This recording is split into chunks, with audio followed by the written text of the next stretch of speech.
You know, for a while now, there's been a set of unwritten rules when it comes down to modern day filmmaking. Things like making every straight white male a bumbling weak idiot every chance the script can get.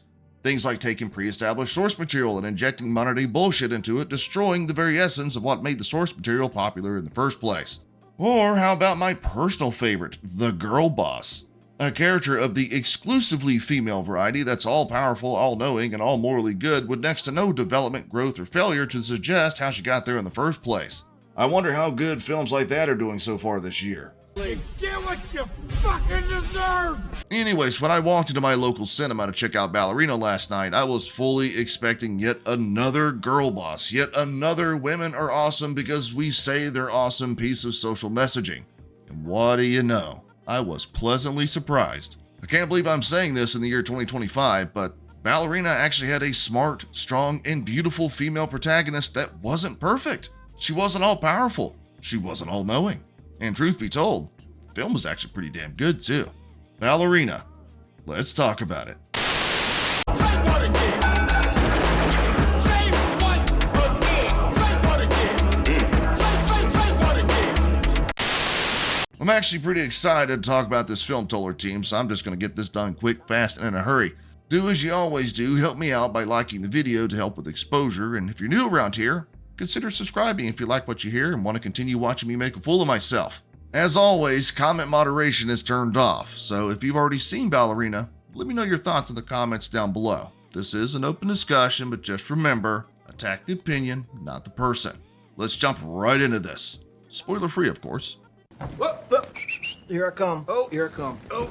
I don't even know why I said spoiler free just now. Nobody shows up for a John Wick film for the story. At least I don't. We show up for the senseless, over-the-top action, the gun porn, and for Keanu Reeves to do that weird hobble thing he does through most of the films.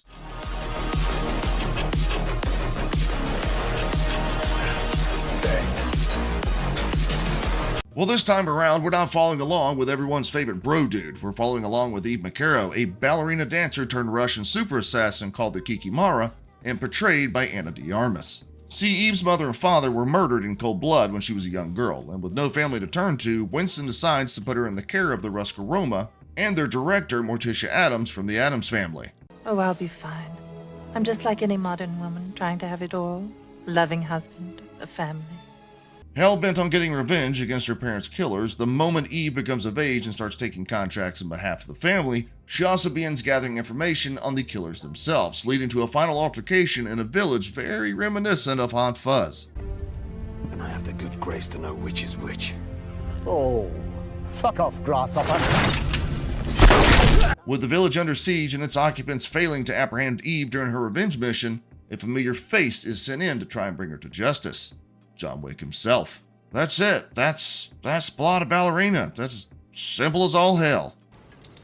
You had my curiosity, but now you have my attention.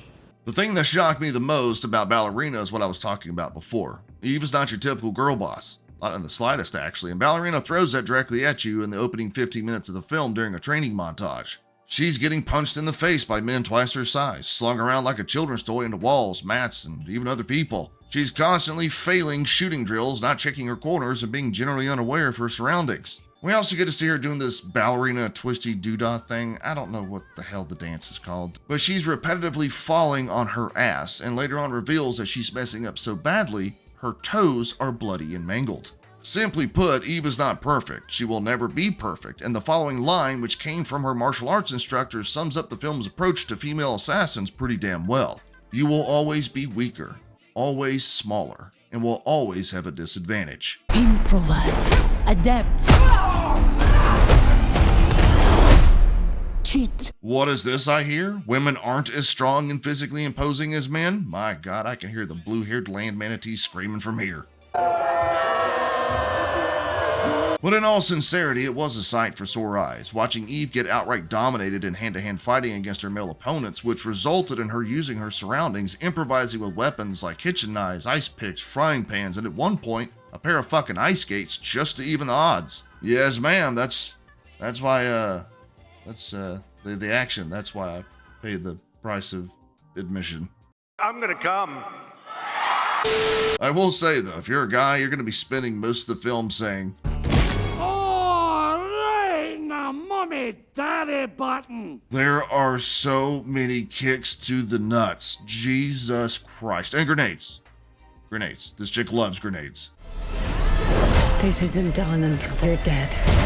Well, I've been drooling over Ana de Armas for the last few minutes, but the question is the film itself any good? Well, yeah, mostly. There's enough big action set pieces, something I'll get in here in just a moment, but this is one of the more lackluster films in the series when it comes down to the story. Sure, we all know why we're here, to see one person kick a whole bunch of other people's asses, but there's always been enough star power or halfway competent plot to kind of keep things going along. Think of John Wick 4, which had the usuals of Lawrence Fishburne, Ian McShane, Keanu himself, and the late great Lance Reddick. That cast was joined in the fourth film by Donnie Yen, Bill Skarsgård, Hiroyuki Sanada, and Scott Adkins, resulting in a variety of personalities and locations that kept people with the attention span of a common ground squirrel like myself fixated on the screen. Ballerina is more of an isolated story, focusing specifically on Eve and her mission of revenge, so much so that the only person the film chooses to focus on that's not her, if only for a short moment, is Norman Reedus, trying his best to not be Daryl from The Walking Dead. Just stop trying. I fully expect to see you wielding a crossbow in everything you're in now. You made this bed, lay in it. I'm not saying Ballerina is bad or anything. I actually thoroughly enjoyed it because I'm the kind of guy that schlocky, nonsensical action spectacles appeal to. I don't care how much punishment someone takes. I don't care that a 100-pound woman got thrown through a fucking wall. I don't care that John Wick just got hit by a car and then hobble walked away. The stuff is awesome. Oh, and the music. God knows the music. Trying this out.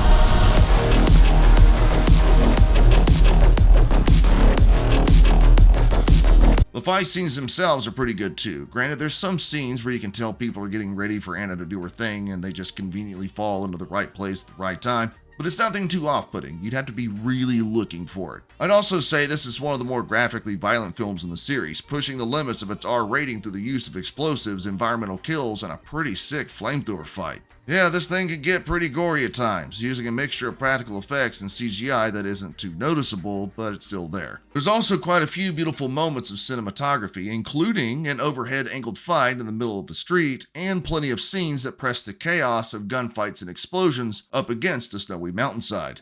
You're goddamn right. Before I get into my final verdict, I'll answer the question many of you are going to have. How much is John Wick himself in this film?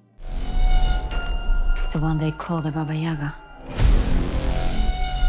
Well, not a whole lot, and his screen time is almost exclusively at the tail end of it.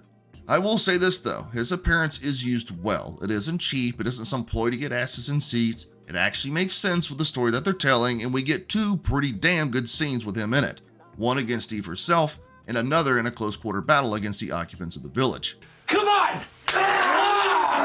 Yes! Yes! So there's that, but I said all that to answer one simple question about Ballerina. We happy? We happy? Yeah, we happy. Oh man, am I happy. You know, look, Ballerina doesn't break the bank when it comes down to creativity. The story is pretty lackluster, and there's not a whole lot of star power to keep the film turning along, but a very believable, very charismatic female lead like Eve, and all the chaos she causes on the way to get her revenge, is a very good way to start off the summer movie season. If you're someone like me that gets off on mindless action, Ballerina is a good choice for you to check out this weekend. Anyway, I appreciate y'all for checking out my review.